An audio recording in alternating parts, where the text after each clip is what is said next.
ప్రవీణ్ గారు, రాశిం ప్రవీణ్ గారు, పెదకూరువాడు.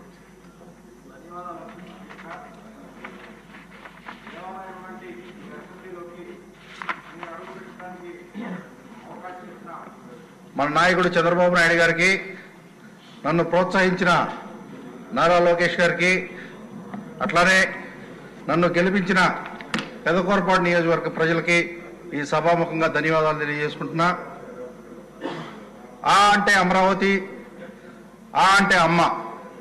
మన నాయకుడు చంద్రబాబు నాయుడు గారు మన రాజధానికి అమరావతి అని పేరు పెట్టడం జరిగింది. కానీ అసలైన అమరావతి టెంపుల్ టౌన్ మా నియోజకవర్గం పెదకూరుపాడులో ఉందండి. అటువంటి అమరావతిలో ఎంతో మహిమ కలిగిన అమరలింగేశ్వర స్వామి ఉన్నారు. కృష్ణానది ఉత్తరవాహినిగా పేరొందిన కృష్ణానది పరివాహక ప్రాంతం ఉంది. దాన్ని మొన్నే మన నాయకుడు చెప్పారు, టూరిజం పరంగా డెవలప్ చేయమని. మున్సిపల్ శాఖ వారికి, టూరిజం వారికి ఈ సభాముఖంగా నేను రిక్వెస్ట్ చేసుకుంటున్నాను. అమరావతికి నేను మినీ మాస్టర్ ప్లాన్ అనేది ఒకటి చిన్నది సిద్ధం చేస్తున్నాను అధికారులతో మాట్లాడి.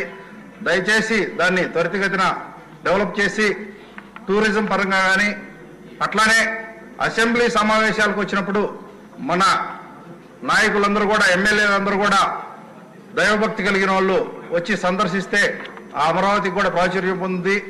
అట్లానే కృష్ణానది ఒడ్డునే ఉన్న మా నియోజకవర్గం దాదాపు 40 గ్రామాలు కృష్ణానది ఒడ్డునే ఉంటాయండి మా నియోజకవర్గంలో. కానీ తాగునీరు సమస్య ఉంది. లిఫ్ట్ ఇరిగేషన్ ద్వారా ఆ తాగునీరు సమస్య, సాగునీరు సమస్య తీర్చాలని. అట్లానే మా నియోజకవర్గంలో ఇసుక లారీలు ఎక్కువగా తిరిగి రోడ్లన్నీ పాడైన పరిస్థితులు ఉన్నాయి. రోడ్ల డెవలప్మెంట్ కూడా నిధులు శాంక్షన్ చేయాలని కోరుకుంటాను.